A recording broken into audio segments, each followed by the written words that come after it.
Christmas Evans, o João Bunyan de Gales, 1766–1838. Seus pais deram-lhe o nome de Christmas porque nasceu no dia de Natal, Christmas em inglês, em 1766. O povo deu-lhe a alcunha de pregador caolho, porque era cego de um olho. Alguém assim se referiu a Christmas Evans. Era o mais alto dos homens, de maior força física e o mais corpulento que jamais vi. Tinha um olho só, se há razão para dizer que era olho, pois mais propriamente pode-se dizer que era uma estrela luzente, brilhando como Vênus. Foi chamado também o João Bunyan de Gales, porque era o pregador que, na história desse país, desfrutava mais do poder do Espírito Santo. Em todo lugar onde pregava, havia grande número de conversões. Seu dom de pregar era tão extraordinário que, com toda a facilidade, podia levar um auditório de 15 a 20 mil pessoas, de temperamentos e sentimentos vários, a ouvi-lo com a mais profunda atenção. Nas igrejas, não cabiam as multidões que iam ouvi-lo durante o dia. À noite, sempre pregava ao ar livre, sob o brilho das estrelas. Durante a sua mocidade, viveu entregue à devassidão e à embriaguez. Numa luta, foi gravemente esfaqueado. Outra vez, foi tirado das águas como morto, e ainda doutra vez, caiu de uma árvore sobre uma faca. Nas contendas era sempre o campeão, até que, por fim, numa briga, seus companheiros cegaram-lhe um olho. Deus, contudo, fora misericordioso durante esse período, guardando-o com vida para, mais tarde, fazê-lo útil no seu serviço. Com a idade de 17 anos, experimentou a graça da salvação. Aprendeu a ler e, não muito depois, foi chamado a pregar e separado para o ministério. Seus sermões eram secos e sem fruto até que, um dia, em viagem para Mindward, segurou seu cavalo e entrou na mata, onde derramou a sua alma em oração a Deus. Como Jacó em Peniel, de lá não saiu antes de receber a bênção divina. Depois daquele dia, reconheceu a grande responsabilidade de sua obra. Regozijava-se sempre em espírito de oração e surpreendeu-se grandemente com os frutos gloriosos que Deus começou a conceder-lhe. Antes dessas coisas acontecerem, possuía dons e corpo de gigante. Depois, porém, foi-lhe acrescentado o espírito de gigante. Era corajoso como um leão e humilde como um cordeiro. Não vivia para si, mas para Cristo. Além de ter, por natureza, uma mente ativa e uma maneira tocante de falar, tinha um coração que transbordava de amor para com Deus e o próximo. Verdadeiramente era uma luz que ardia e brilhava. No sul de Gales andava a pé, pregando, às vezes 5 sermões num só dia. Apesar de não andar bem vestido e de possuir maneiras desastrosas, grandes multidões afluíam para ouvi-lo. Vivificado com o fogo celestial, subia em espírito como se tivesse asas de anjo e quase sempre levara o auditório consigo. Muitas vezes, os ouvintes rompiam em choro e vivenciavam outras manifestações, coisas que não podiam evitar. Por isso, eram conhecidos como saltadores galeses.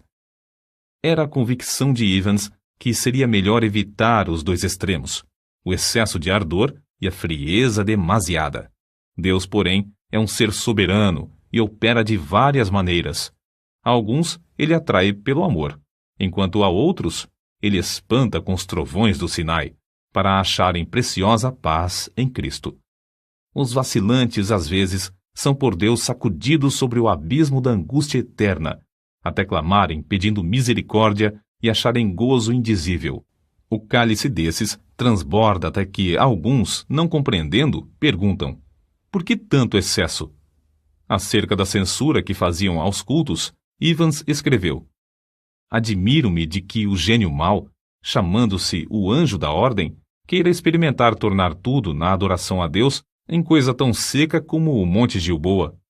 Esses homens da ordem desejam que o orvalho caia e o sol brilhe sobre todas as suas flores, em todos os lugares, menos nos cultos ao Deus Todo-Poderoso.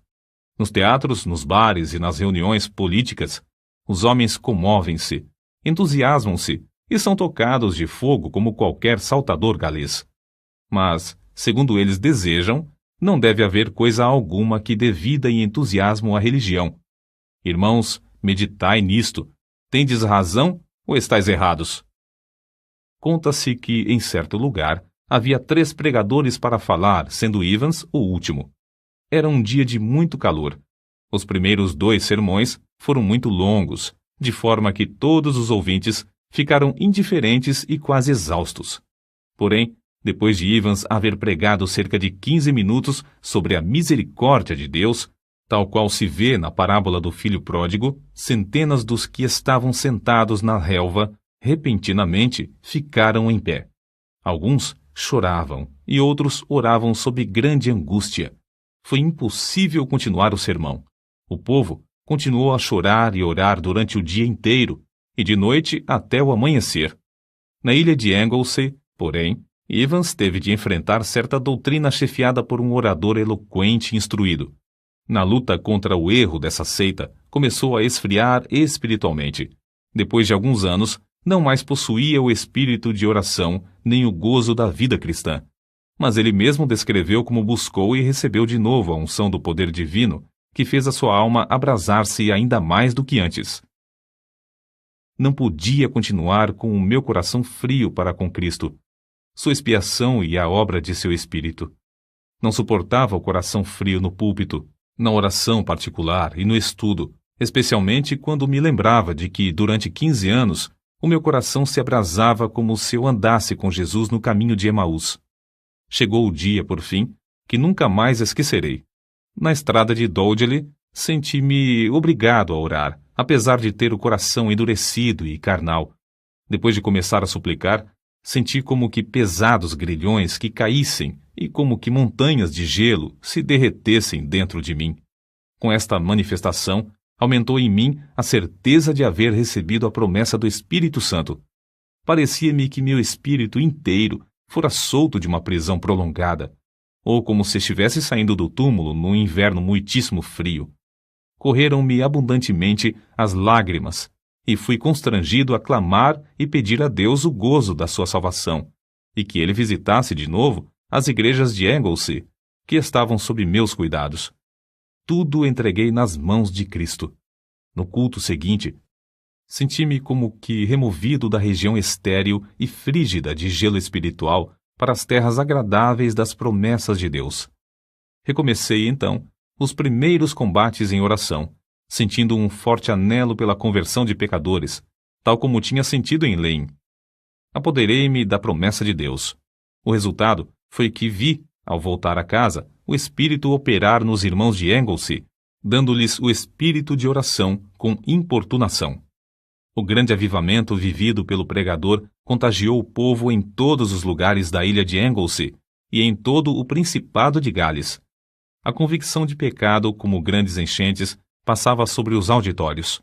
O poder do Espírito Santo operava até o povo chorar e dançar de alegria.